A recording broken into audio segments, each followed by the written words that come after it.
It's really a thrill to have Mr. Huizenga here with us today. A good friend, a good friend of the community, an incredible person. As most of you know, he was born in Chicago, but basically was raised down here in Fort Lauderdale. Went off, joined the Army, spent some time at Calvin College, and has been kind of on the run ever since, making things happen here and all over the country. Many of you know that he's developed 6 New York Stock Exchange companies.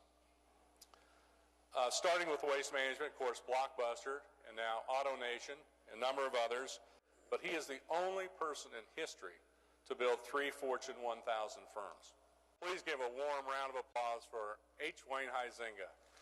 Wayne. I detect a real strong loyalty in people that work with you. How is it that you're able to get the job done so well, and I know you run at a fast pace, and still create that tremendous loyalty that I know you do? If there's someone on the bottom 10% of your company, then I think that person needs to know that they're on the bottom 10%. In fairness to them, I'm not looking at the company side of it, I'm looking at the employee side of it. I think the employee deserves to know that management thinks they're in the bottom 10%.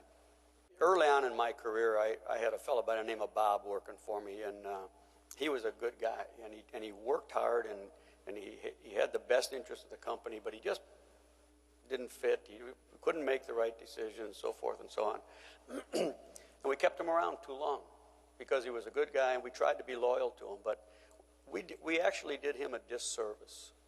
We'd been better off having this conversation, letting him go out, find himself another job somewhere where he could fit in better and rise to the top of that organization. And so I learned from that experience, and from that point on, I said, we have to be fair to the employees, and you've got to tell them up front where they're at. How do you manage people, and how do you manage operations? What would people describe as your management style? I work through people is pretty much what we do. I don't try to do everything myself. I try to delegate, hire the best people possible, and I think we've done that. They in turn have to hire the best people to run the businesses. The most important thing is people, and if you have 5 good people working for you and they're each working on 5 deals, then that's a lot of stuff happening.